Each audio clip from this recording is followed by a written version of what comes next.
Power Art.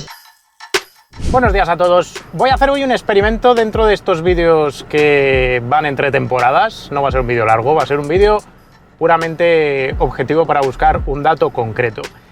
Hice un hilo hace unas semanas en Twitter contando por qué, las razones de la física de por qué un coche gastaba menos yendo a 100 como velocidad máxima en una autovía que en vez de ir a 120. Y puse las matemáticas y hubo pues mucha gente que lo agradeció y algunos que no se creían la física, decían eso es solo números, no es la realidad. Lo que voy a hacer ahora es explicaros primero la física con matemáticas y después vamos a hacer un experimento fácil. Vamos a hacer unos 45 kilómetros en un recorrido de autovía de ida y vuelta para quedarnos a la misma altura en una gasolinera. Vamos a hacerlo poniéndonos como velocidad máxima 100 por hora y luego lo vamos a hacer con los 120 habituales. Vamos a ver la diferencia de consumo que tenemos y vamos a demostrar cómo las matemáticas, la física, se aplican al mundo real y por qué hay cierto grado de divergencia, que vais a ver también cómo os explico por qué es. Vamos primero a la primera gasolinera para llenar el depósito hasta arriba y para empezar ese recorrido primero con límite de 100 y luego con límite de 120. Vamos primero de todo, antes del experimento, con la demostración teórica que explicaba en el hilo de Twitter. Un coche para moverse necesita energía. Hace 5 años, en la primera temporada de Power Art, os hice un vídeo explicando lo que era potencia, lo que era par, lo que era energía y esas cosas, y ahora te vendría bien repasarlo si no lo tienes en mente, pero siendo pragmático, siguiendo a lo rápido y a lo corto en este vídeo, la energía es el resultado de aplicar una potencia durante un determinado tiempo o una fuerza durante una determinada distancia. Es decir, en nuestro coche gastamos energía si aplicamos una potencia dada durante un tiempo determinado.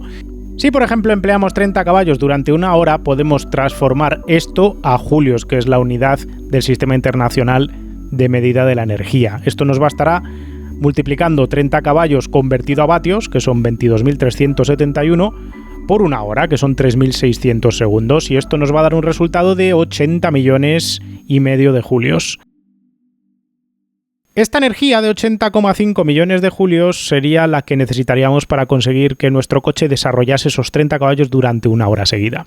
¿De dónde saca nuestro coche la energía? Pues puede ser de combustible o de baterías. Centrándonos en coches a combustión, podemos hablar aquí de gasolina, por ejemplo, y decir que para sacar 80,5 millones de julios necesitaríamos 2,5 litros de gasolina. ¿Por qué 2,5 litros de gasolina? 2,55 para ser exactos, porque cada litro de gasolina tiene 31,5 millones de julios. Así que si quemásemos perfectamente 31,5 millones de julios por cada litro de gasolina, si les trajésemos toda su energía, nos bastaría con 2,55 litros para cumplir ese requisito de tener 30 caballos durante una hora. Pero en verdad necesitamos más porque los coches no son nada eficientes con motores de combustión. Teniendo en cuenta que la eficiencia puede rondar menos de un 40%, es decir, que de cada julio de energía que tiene la gasolina solo aprovechamos 0,4, pues necesitaremos alrededor de 6,37 litros de combustible para desarrollar 30 caballos durante una hora continuada. De esta manera relativamente sencilla os he explicado cómo podemos saber la cantidad de combustible que necesitamos para cubrir una necesidad energética. Ahora bien, ¿cómo sabemos la necesidad energética que tiene nuestro coche? Seguro que te suena del colegio y si no te lo recuerdo yo. La primera ley de Newton nos dice que todo cuerpo preserva su estado de reposo o estado de movimiento uniforme y rectilíneo, a no ser que sea obligado a cambiar su estado por fuerzas impresas sobre él. Esto, resumiéndolo un poco, simplificándolo, llevándolo al lenguaje llano, vendría a decirnos que si nuestro coche viaja a una velocidad cualquiera, se mantendrá a esa velocidad cualquiera si no hay fuerzas que intervengan sobre él. Vamos a 100 por hora, pues seguiremos a 100 por hora. Vamos a 120 por hora, seguiremos a 120 por hora eternamente. Pero cuando nuestro coche viaja por la carretera, afronta dos fuerzas que tratan de frenarlo y de hecho consiguen frenarlo. Una es la fuerza del rozamiento con el aire. Puedes pensar en el aire como una suerte de bolitas microscópicas, todas ellas unidas entre sí por pequeños hilos elásticos. Estas bolitas están quietas, apoyadas sobre el suelo. Cuando pasas con tu coche tratas de desplazar estas bolitas y de apartarlas. Ese movimiento de apartar las bolitas es el que requiere fuerza y esa fuerza es el rozamiento que tenemos con el aire.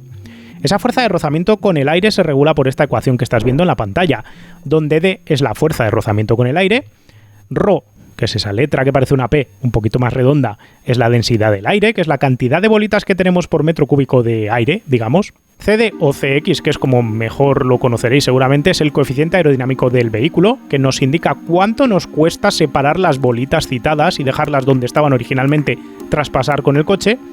A es el área frontal del coche, que nos indica cuál es la cantidad de bolitas de aire en las que vamos a influir y vamos a tener que apartar para que pase el coche. Y V al cuadrado es la velocidad al cuadrado de nuestro coche, en este caso en metros por segundo. La otra fuerza principal que trata de frenar el coche es la resistencia de rodadura de los neumáticos. Un neumático al rodar sobre el suelo se deforma en su huella de contacto, se pega y despega del asfalto en su zona de contacto también. Eso hace que se frene, que haya una fuerza que frene el coche, que no quiera seguir rodando el neumático. Y esta fuerza se regula por esta ecuación: F de rodadura igual a Rx por M por G. Aquí F de rodadura es lo que estamos buscando, la fuerza de resistencia a la rodadura. Rx es el coeficiente de resistencia a la rodadura que tiene el neumático que estamos empleando. M es la masa del vehículo en kilogramos y G es la aceleración de la gravedad. Sumando estas dos fuerzas, la de rodadura y la aerodinámica, tenemos la fuerza total mínima que tiene que hacer nuestro coche para que se mantenga la velocidad que deseamos. Es decir, el motor tendrá que sacar una fuerza igual a esta resistencia para que se pueda mantener a esos 120 por hora o 100 por hora. En el caso de mi Alfa Romeo 159 Station Wagon, que es lo que... o Sport Wagon, no me acuerdo cómo se llama este coche, que es el que vamos a utilizar para este experimento, podemos ir sustituyendo cifras en las ecuaciones. En cuanto a la resistencia aerodinámica, tenemos aquí un CX que es de 0,33 para el 159 familiar, con un área frontal que ronda los 2,1 metros cuadrados. Así que tenemos un CD por A o un CX por A de 0,693. Tenemos una densidad de aire estándar que vamos a tomar aquí por 1,225 para poder y ahora ya podemos sustituir los datos para sacar la fuerza aerodinámica a cualquier velocidad. El motivo de este experimento es demostrar que a 120 se gasta más que a 100 por hora y que limitando tu velocidad máxima en autovía puedes reducir el consumo, que al final es lo que publicaba la DGT y que nosotros hemos querido demostrar. Y me he encontrado aquí mucha gente que directamente no se creía esta afirmación, por eso hemos venido aquí a demostrarlo. Por eso vamos a coger dos cifras, ir a 120 por hora e ir a 100 por hora para comparar fuerzas de resistencia. Volviendo sobre la fórmula, por tanto, a 120 por hora la resistencia del aire que afronta el 159 es de 472 newtons, mientras que a 100 por hora la resistencia que se encuentra es de 328 newtons. La resistencia a 120, por tanto, es un 44% más elevada de la que tienes yendo a 100 por hora. Algo lógico, por otra parte, porque 120 km por hora al cuadrado es un 44% más que 100 km por hora al cuadrado, y sabiendo de dónde salen estos números y dónde van a la fórmula, pues era lógico pensar que ese 44% era la diferencia que íbamos a tener entre las fuerzas de arrastre aerodinámicas. Respecto a la resistencia de rodadura del neumático, tenemos un valor constante que no cambia con la velocidad. En el caso del 159 Station Wagon, este coche pesa 1.615 kilos. Si sumamos unos 80 kilos de carga adicionales entre el peso de mi cuerpo, la mochila y 4 cosas más que llevo, pues podríamos hablar de una resistencia de rodadura constante de 333 newtons.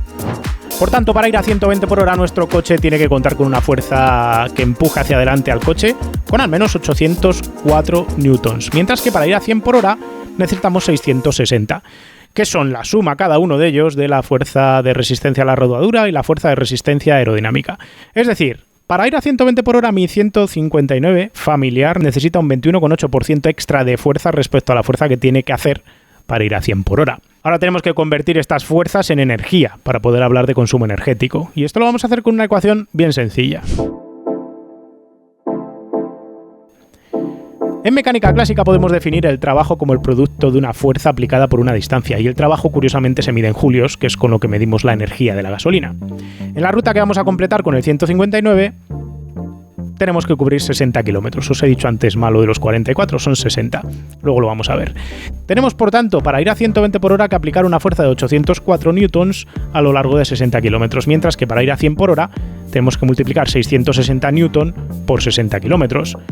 Sustituyendo fácilmente todo esto, vemos que para cubrir 60 kilómetros a 120 por hora constantes necesitamos 48,2 millones de julios. En cambio, para ir a 100 por hora nos rebajamos esa necesidad energética a 39,6 millones de julios.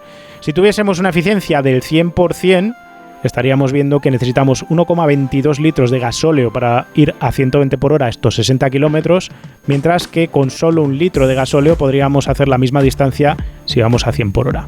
El ratio de relación entre los dos consumos sigue siendo el mismo del ratio de fuerzas, es decir, un 21,8% más elevado para ir a 120 por hora que para ir a 100, algo que era de esperar también. Desgraciadamente, el motor del Alfa Romeo, como el de cualquier otro coche a combustión, está lejos de una eficiencia del 100%. De hecho, la eficiencia del 100% es imposible de alcanzar, y aunque los fabricantes nos hablan de eficiencias del 40%, del 35%, eficiencias relativamente altas, estas eficiencias siempre hacen referencia a la eficiencia del grupo motopropulsor, es decir, cuánta energía extraída del combustible se convierte luego en energía mecánica para empujar el coche. Pero aquí se obvia, por ejemplo, los consumos del aire acondicionado, la fricción que podamos tener adicional por tener el radiador del aire acondicionado conectado y expandiendo calor en la parte delantera del coche, y otros muchos pequeños consumos que al final hacen que esa eficiencia real del coche completo caiga por debajo del 30%. Si tomamos una referencia del 30% y lo aplicamos aquí, veríamos que el consumo esperado para ir a 120 por hora en estos 60 kilómetros sería de 4,1 litros, mientras que sería de 3,34 litros si vamos a 100 por hora. Una diferencia que se mantiene siempre constante dentro de ese 21,8% de diferencia entre ir a 120 por hora y ir a 100 por el balance de fuerzas que teníamos antes. Y como estamos todo el rato aplicando linealmente este diferencial entre las fuerzas, pues siempre encontramos ese diferencial de alrededor del 20%, del 21,8% de consumo entre ir a una velocidad e ir a la otra. Llegados a este punto, llega el argumento final del fondo de la barra de bar. Pero Guille, el motor no es igual de eficiente a unas revoluciones que a otras, a una potencia que a otra. Al ir a 100 por hora puedes ir en una zona de menos eficiencia del motor que yendo a 120 por hora.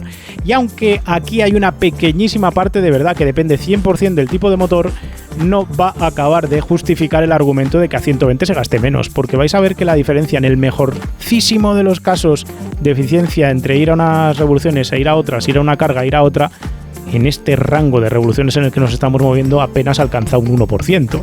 Y eso va a hacer que no podamos compensar el extra del 21,8% de consumo que tenemos. La realidad es que la eficiencia de un motor de combustión es algo que hemos comentado muchas veces en PowerAR, en los vídeos como el vídeo del Honda Jazz.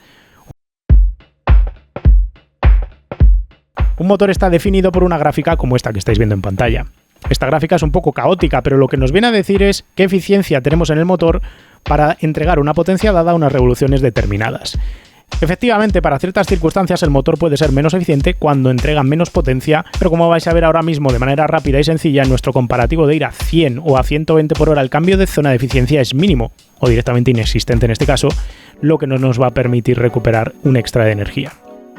Lo primero que tenemos que averiguar es la potencia que necesitamos para ir con el coche a las dos velocidades citadas. La potencia es el producto de la fuerza por la velocidad, así que nos basta multiplicar la cifra de fuerza que os hemos comentado antes para cada una de las dos velocidades por la velocidad en metros por segundo para extraer este dato. Así que para ir a 100 por hora el 159 necesita 24,8 caballos o 18,33 kilovatios, como lo queráis leer.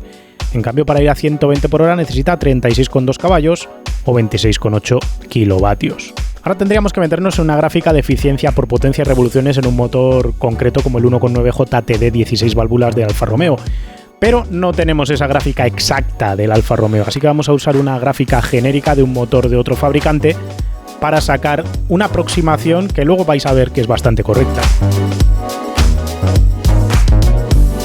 En nuestro caso concreto, en sexta, a 1750 revoluciones por minuto vamos a 100, mientras que para ir a 120 hay que ir con el motor a 2100 revoluciones por minuto.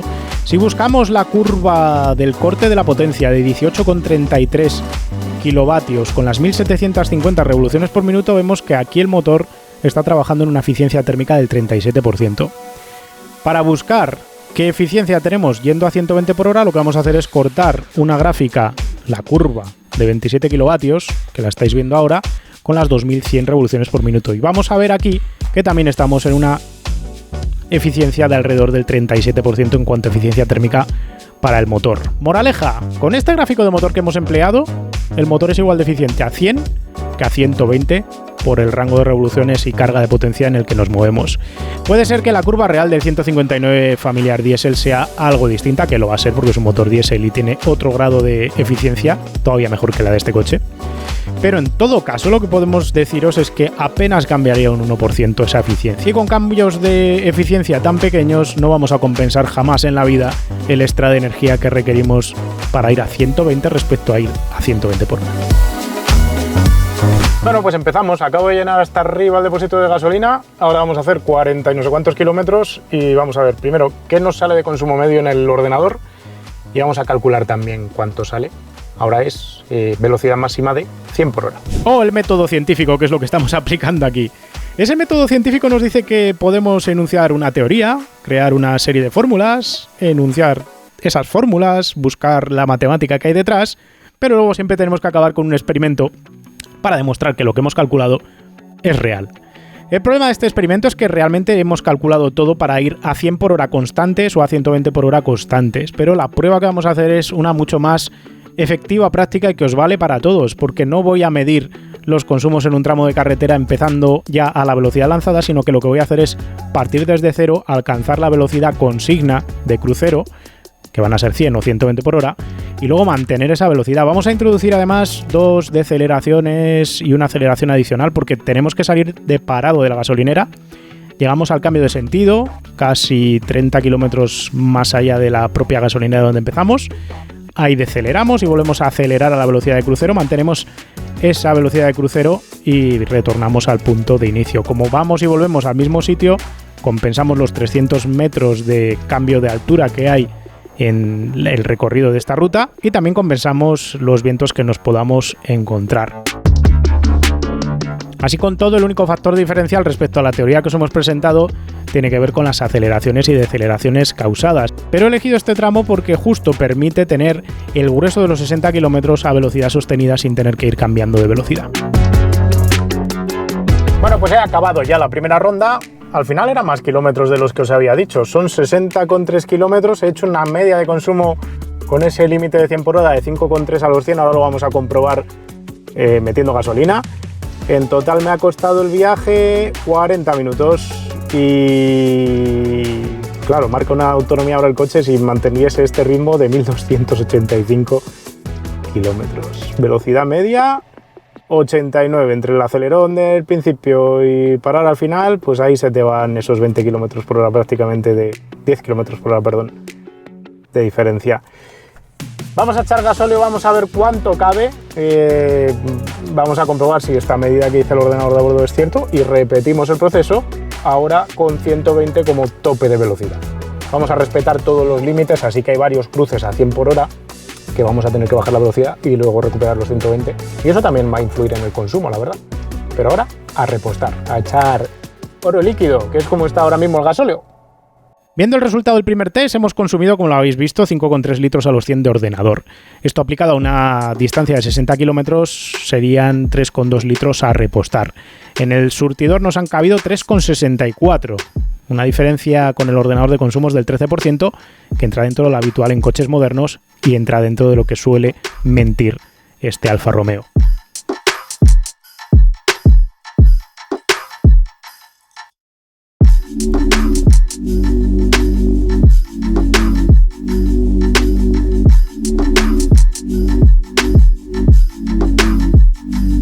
Segunda prueba de consumo hecha, ahora a 120, 60,3 kilómetros, hemos clavado la distancia, 6,3 litros a los 100, se acabó discutir, 1 litro más a los 100. Hemos hecho una media de velocidad de 106 por hora, que son 16 kilómetros por hora más de media, se corresponde más o menos 34 minutos, nos hemos ahorrado 6 minutos, básicamente. Vamos ahora a echar gasolina, gasóleo en este caso, y vamos a mirar con el ticket si el ordenador de consumo pues realmente la clava, pero ya hemos visto antes que sí, que la clavó a la décima, así que no tengo aquí muchas dudas. ¿Qué hemos visto aquí? Pues que básicamente las matemáticas, la física tenía razón, y ya creo que con esto podemos borrar todas esas charlas de barra, de bar, de cuñados, de decir que el coche a 120 gasta menos que a 100. ¿Por qué? No es verdad, lo dice la física, lo dicen las mates, lo dice la experiencia real. En esta segunda tanda que acabáis de ver hemos gastado 6,3 litros a los 100 según el ordenador y de nuevo ha tenido un fallo el ordenador en consumo de un 13%, así que nos han entrado 4,26 litros por los 3,78 que deberían de haber entrado si hubiese hecho esos 6,3 litros a los 100. Aun con todo, si aplicamos aquí toda la lógica a lo que habíamos visto, tenemos aquí una diferencia de consumo que según el ordenador de a bordo es del 18,8, del 19% de consumo extra si vas a 120 respecto a ir a 100 por hora. Esto nos habla de menos de un 2% de desviación respecto a lo que decía nuestra matemática original, donde no teníamos en cuenta las aceleraciones y deceleraciones, así que podemos dar más que por buena la teoría que hemos aplicado al principio y queda demostrado, por tanto, que el coche gasta claramente más, alrededor de un 19, un 20% más yendo a 120 que yendo a 100 por hora. Si nos quedamos con los datos del surtidor, la diferencia de consumo es del 18,3%, que sigue estando muy cerquita de lo que habíamos previsto de alrededor del 20%, con las matemáticas aproximativas pasando de todos los acelerones y frenados que tenemos que hacer. Y eso sin considerar las curvas de eficiencia de Alfa Romeo propias. Así que la realidad es innegable, por tanto, no se puede discutir. La física simplificada, obviando aceleraciones y frenados y omitiendo los cambios de eficiencia del motor, nos ha anticipado a que ir a 120 por hora implicaría gastar un 21% extra respecto a ir a 100 por hora. Y la experiencia real nos dice que gastamos un 18% más. Así que podemos afirmar experimentalmente y teóricamente que a 120 por hora gastamos más combustible que yendo a 100 por hora. Y de hecho el margen de consumo extra está alineado con lo que publicita la DGT, que habla de un 20% de diferencia. Y ahora unas claves importantes a introducir aquí para que no se revolucionen los comentarios. La primera clave a señalar es que cada coche es un mundo, así que no siempre vamos a tener ese 18, 19, 20% de diferencia. Vamos a tener diferencias en función de la curva de eficiencia del motor de combustión que tengamos, la aerodinámica y el peso del coche. Este porcentaje de ahorro de combustible o energía puede cambiar porque estos factores van a ir cambiando unos respecto a otros, pero no existe ningún caso que yo conozca de ningún coche moderno en el que a 120 no se gaste claramente más que yendo a 100 por hora. De hecho, os puedo garantizar que al menos un 15% extra de consumo vais a sacar con cualquier coche de pasajeros moderno. Quiero agregar también que cuanto peor sea la aerodinámica del coche en cuestión, es decir, cuanto más alto sea el CX o más grande sea la superficie frontal, más salto de consumo habrá entre dos velocidades dadas. Por ejemplo, si te compras un SUV con una enorme superficie frontal muy cuadrado, te será mucho más sensible a los cambios de velocidad. Por ejemplo, un Ranger Raptor o un Clase G de Mercedes gastan mucho más en proporción cuando saltas de 100 a 120 por hora. Y para los que me hablaban de coches viejos, de un Golf 3, que si un Golf 3 a 120 gastaba menos que a 100 por hora, no es el caso. Y es que además el Golf 3, por ejemplo, tiene un CX de 0,34, que es parecido al del Alfa 159, que es una cifra relativamente mala en la actualidad y hace que el coche sea efectivamente sensible a la velocidad para sacar un buen consumo. Así que se nota más que en otros coches, cuanto más rápido vas, como se dispara, se incrementa el consumo.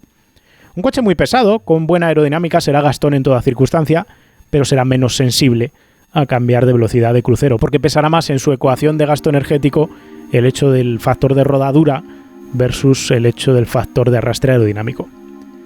Todo este experimento va sobre velocidades de crucero sostenidas en viajes largos. En conducción más variable, donde tenemos constantes cambios de velocidad, influye mucho más el consumo de los acelerones y decelerones bruscos que la velocidad sostenida, especialmente cuanto más pesado sea el vehículo y más lento se vaya, ya que el motor estará en una eficiencia muy inferior y será mucho más sensible a esos golpes de par que le estamos exigiendo. Así que en ciudad, yendo muy despacio, no valen estas normas. Reducir un 18% de consumo implica también reducir un 18% las emisiones de CO2 y en un factor similar reducimos también las emisiones de óxido de nitrógeno. Que yo os demuestre que vais a ahorrar un 18% de consumo por ir a 100 en lugar de ir a 120 de velocidad máxima en autovía no quiere decir que os esté animando a hacerlo. Ir a 100 como máxima y no superarlos nunca para ahorrar combustible os pone en peligro en adelantamientos a trailers, entorpecéis el tráfico, se os echan encima los coches cuando estáis adelantando camiones. En estas condiciones, además, un viaje de 5 horas se transforma en uno de 6 y eso lo hace más cansado, lo que puede ser un factor también de riesgo en la conducción porque te puedes tender al despiste por ir demasiado despacio, así que no siempre es más seguro ir a 100 que ir a 120 en autovía en carreteras muy abiertas. Que a nosotros, los apasionados al volante, nos guste viajar más rápido no implica que esto que os he explicado en el vídeo no sea verdad. A veces me llama la atención ver cómo muchos aficionados a las 4 ruedas tratan de negar la mayor. Dicen que no consumen más por ir más rápido, sencillamente porque se ven atacados, como si les estuviésemos diciendo que no lo hagan. Yo lo que os digo es que vayáis a la velocidad que queráis, pero que no neguemos la evidencia matemática y la experimental. Gastamos más, porque queremos, pero gastamos más, es así, es lo que hay. Y con todo esto yo no tengo nada más que contaros. Hemos hecho aquí un experimento rápido, sencillo, fácil de entender, donde tenemos por un lado matemáticas que demuestran un punto y una experiencia de conducción real que demuestra otro. Así que creo que podemos dar por zanjada esta discusión que parece más vieja que el tiempo. Sí, ir más rápido hace que gastes más combustible en autovía, es lo que hay. ¡Ey! Recuerda que puedes lucir tu amor por Powerar con las gafas, gorras, camisetas y sudaderas que ha desarrollado Kimoa para nosotros. Las tienes disponibles todas en www.kimoa.com.